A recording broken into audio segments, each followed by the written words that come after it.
So this is the scene where Neo has to pick red pill or blue pill. I'm sure all of you know what happened next. But let's talk about it. What is next for us? I believe every single person in this room is ready to grab to red pill. Otherwise, you won't be here. You are looking, and you are looking for ways how can you make the difference, how you can change the world, how you can see what is happening in the world and influence it. A blue pill is interesting. I don't know what that really means. But most interesting to me is none. What will happen to those people who won't take any pill? It's almost like you freeze your eggs and hope for the right guy. And hopefully you get lucky, you're in Las Vegas. So let's talk about convergence of virtual and real world. All of you are familiar with Meta. You're familiar with all the interesting cameras, Oculus, to all the gadgets are there, and creating a lot of immersive experience. In fact, one of my friends is investing in a company where they are going to recreate 3D gameplay. So you will feel like you are sitting in a game arena, but you are in a theater and you are having the 3D experience. And that's coming. Some of you may have seen holographic technology, so almost at the same level. Imagine you are in a stadium, which is a virtual stadium, or maybe a real stadium, but you're watching the game virtually. Can we recreate that experience in casino? And that's coming. Whether we like it or not, it's definitely coming. Now the problem is, for people like you who are trying to find the cheaters or trying to find the people who are trying to game the system, how will you manage that? Because now you don't have anybody there who is physically present. We saw the failure of FTX. You may like to check it out. It's an unbelievable story. But that's the world you are in today. That's the world you are dealing with today. And that's the biggest challenge we have today in front of us. How do we understand this hybrid behavior we have, where in real world and physical world and virtual world, there is no difference. It's all feels same. People are buying land in virtual world. I don't get it. People are buying land. I have a friend, he has put in 10 grand or 20 grand buying a virtual land in some virtual space, and I'm still scratching my head. Why will I buy a virtual land? It's like buying a virtual moon. I have a real moon. Maybe I should buy the land on the moon. It's interesting. The digital currencies are definitely here, whether we like it or not. It's going to generate tremendous amount of wealth for a lot of people. Do I own Bitcoin? No, I don't own any crypto.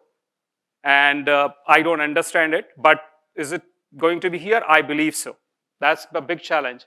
NFT is interesting. I'm sure some of you may have heard about Station Casino NFT initiative where they're giving NFTs now. No? You may like to read about it. It's fascinating. And I was just wondering, and I'm going to talk to their CIO. Charlie is a good friend. He said, why NFT and how it is going to generate more player loyalty. I'm still struggling with that. But NFT is interesting to me that now you create some kind of identity in a virtual world. Is almost like digital twin of a physical object, in my opinion. Picasso's painting, somebody create a painting like that, he wants to sell it. Of course he can sell it digitally. Digital art should be sold. There is absolutely no problem. How many copies can you create? It's fascinating what you can do with that. So most fascinating thing I'm going to spend time, most of my time will be spent on generative AI. All of you must be either using ChatGPT or hearing ChatGPT at least 10 times a day, maybe more, which is fascinating. So security and protection, I briefly touch upon.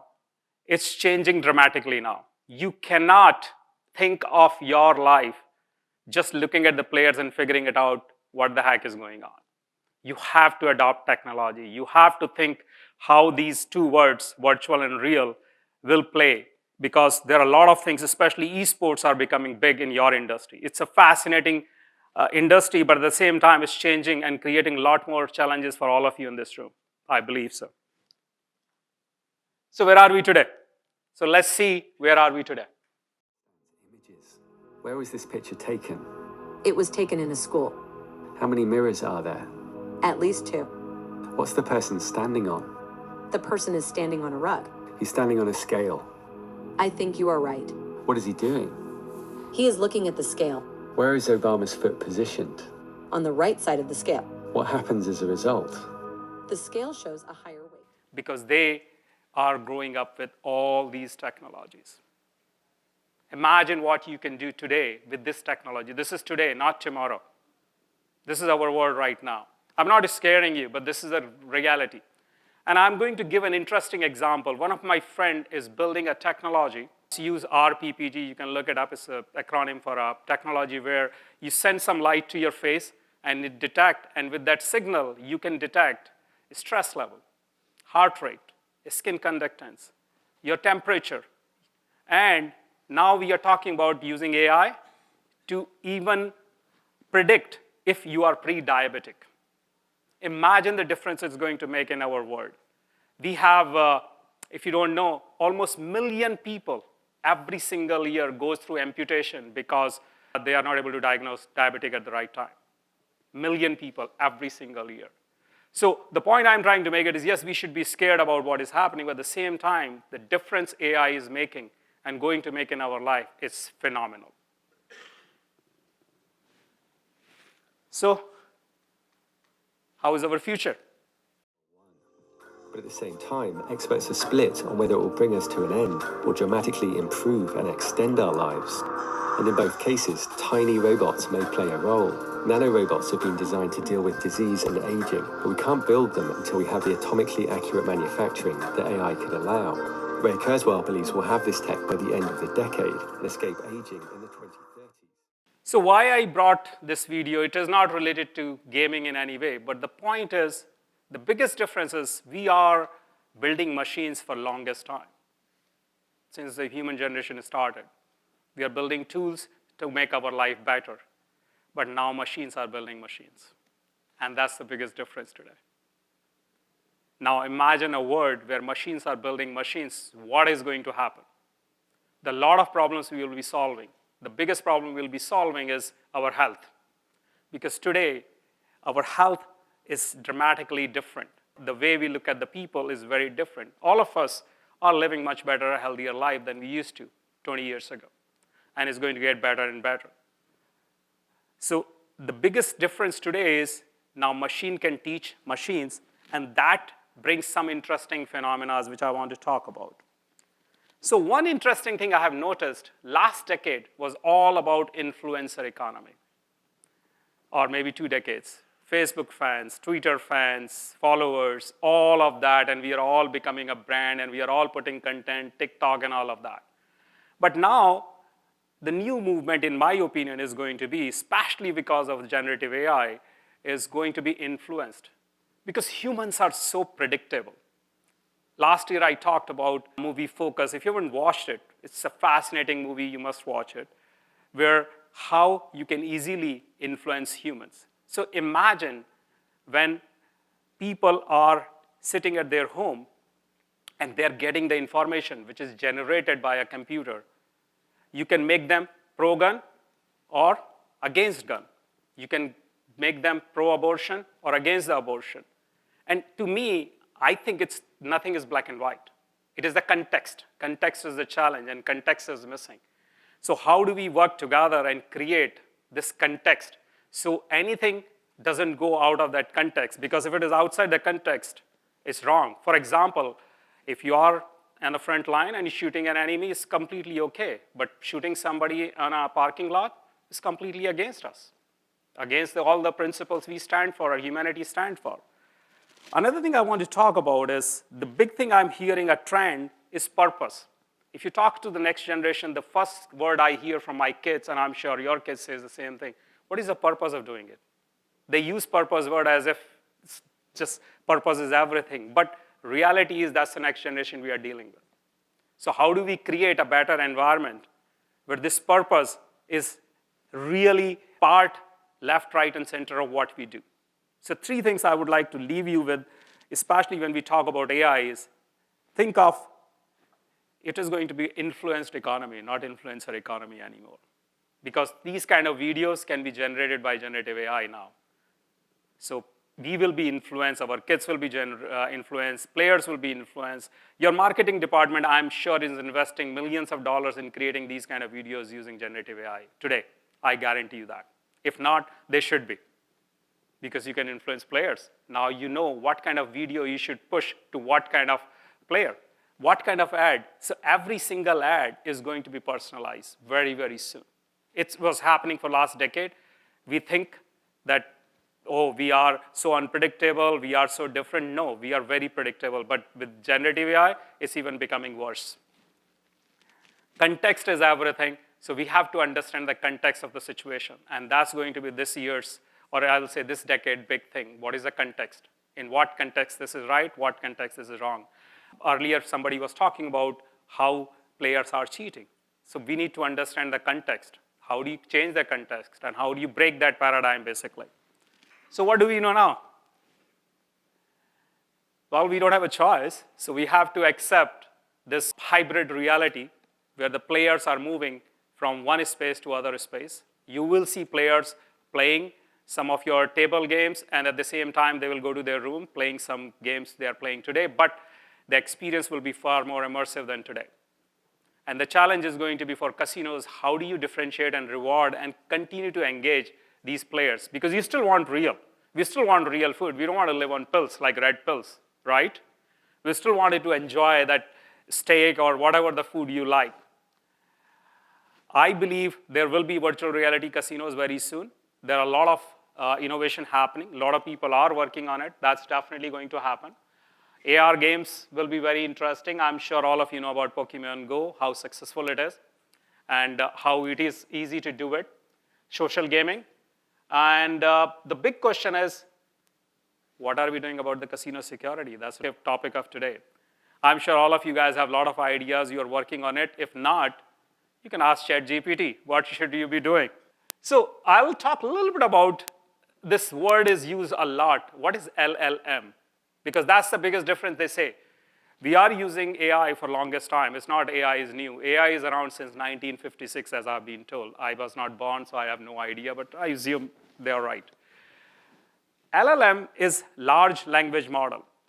So what is a large language model? So I'll use a story which I believe, say two of your friends write a story and you're halfway and you're thinking what should be the end of that story. Computer or generative AI is capable of giving you multiple options. That's the simplest way to explain LLM. Now, what is really the difference and why generative AI is real now, why it wasn't real 50 years ago? So two reasons. One is our systems were not powerful enough. So that was a big problem. The processing power wasn't there. Number two is data. Because you can have the most amazing algorithm. If you don't have the data, it's pretty useless. Which casinos have a lot of data.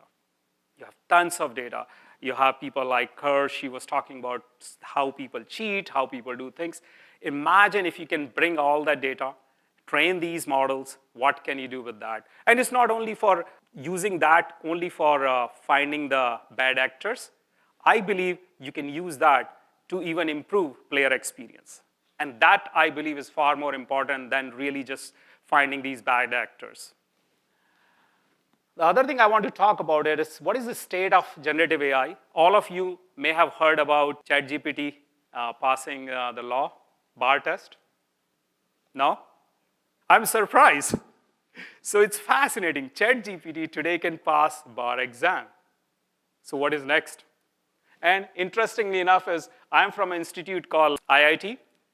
It failed the JEE exam, so I believe I am better than ChatGPT, maybe. Another big phenomena which you may be seeing is around the images.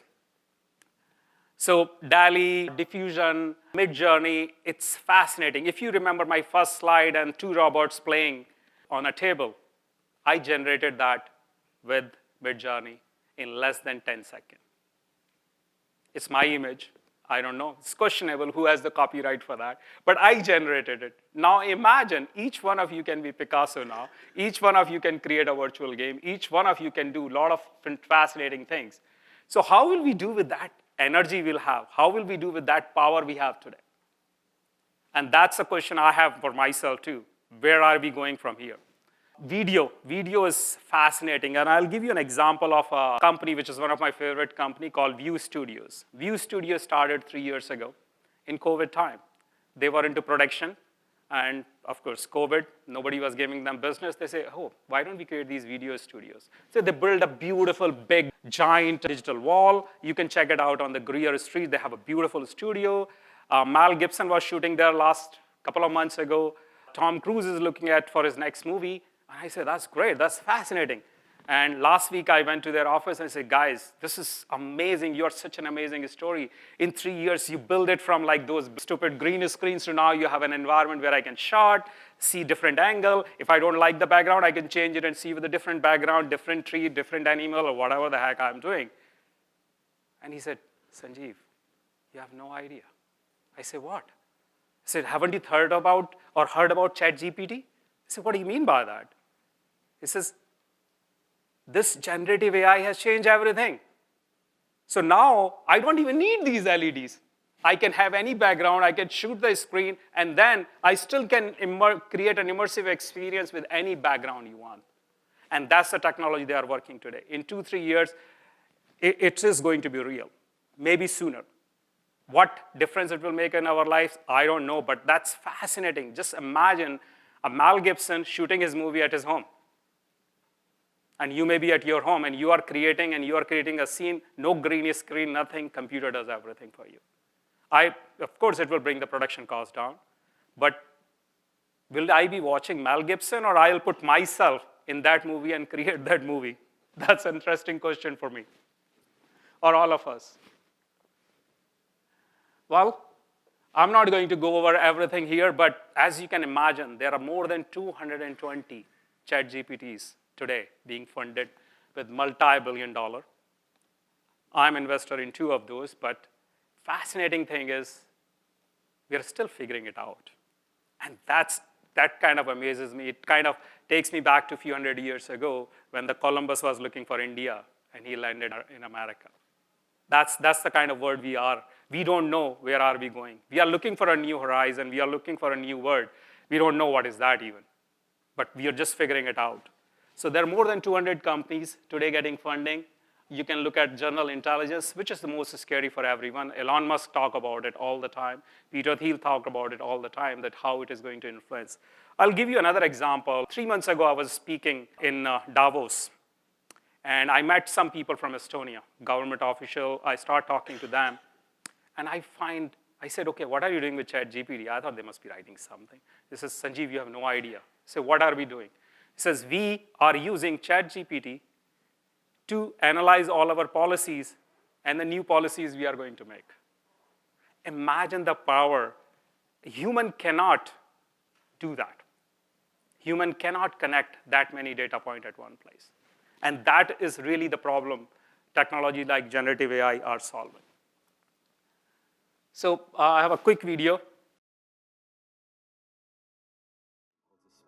Rules showing how to wire up our brains. Our DNA doesn't hold enough information to describe our brains, but it can create them through emergence. And fractals are another example of how infinitely complex results can emerge from simple rules. Scientists are now researching whether the entire universe is an emergent phenomenon, from basic rules and particles to stars, galaxies, humans, and societies. A number of experts have said that we don't need a breakthrough in AI, we simply need to scale up the neural networks, and superintelligence will emerge. The AI I'm talking to has 175 billion parameters. So that brings through the next question. Do we need humans for the civilization? Will machine be running us? But before I go and talk a little bit more about it, one point I would like to make is I believe in 20 years we will have abundance of everything. I believe the food will be cheaper. I believe every infrastructure, everything we do will be much cheaper than what it is today. It's going to be a dramatic change in the world. Everything will be almost free because machines will create it, and that changes everything. The cost is material. But I will bring kind of parallel or paint the parallel with all of you is I think, and I may be wrong and I may be delusional, ChatGPT or generative AI like technologies are very similar to plastic.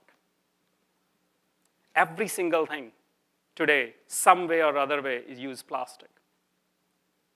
And we are struggling how to recycle it, how to dispose it. And it's almost a similar kind of problem at a much larger scale we have with generative AI. And that's where the world we are living in. I don't have all the answers. I hope some of you can give me some answers, but I'm here to answer some of your questions. Thank you so much for your time today. All right, Sanjiv.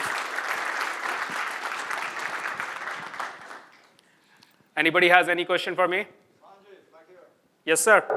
I have a question which pertains to what I'm reading on the screen right now. Do we need humans in the future? Lately, I'm sure a lot of people here are aware of this, that for the last month or two, we've been seeing on the news people's accounts.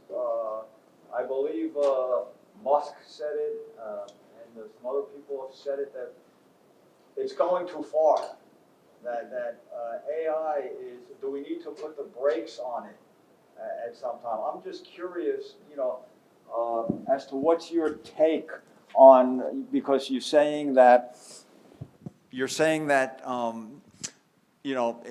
we need humans in the future, in 20 years or in 40 years, things are going to be like this and like that, and, what is the world going to be like if AI continues progressing at the speed it is, and should it slow down? I just want to know your opinion on that. Thank you. So my answer is very simple. I don't think it can slow down, no matter what you and me do, no matter what Elon Musk does or Peter Thiel. We are on this, it is going, and we are on this rocket ship. We have to figure it out, the rules. We have to figure out the systems. We have to put so very simple example I'll give you. Last week I was speaking on diversity in Silicon Valley. And I was talking to everybody there is why Silicon Valley is the most amazing place even today for innovation. 25 years at least, I am living in the United States. I couldn't find any place in the world. Even Elon Musk is moving his factory from California to and Austin and all other places, but the majority of the innovation still happen in Silicon Valley. And the one rationale I could come up with is diversity. And diversity is not, I'm talking about diversity of gender or diversity of race or all other things. I'm talking about diversity of thinking. People think very differently in Silicon Valley. You sit in front of anybody, they are always trying to kill your idea. And that's what makes our idea better. They're always talking about, oh yeah, no, this is not going to work. And we are able to have that dialogue only in Silicon Valley. Why not here? Why not all over the world? So point I'm trying to make, Richard, is, or for everyone's reference, my take is we have to put rules.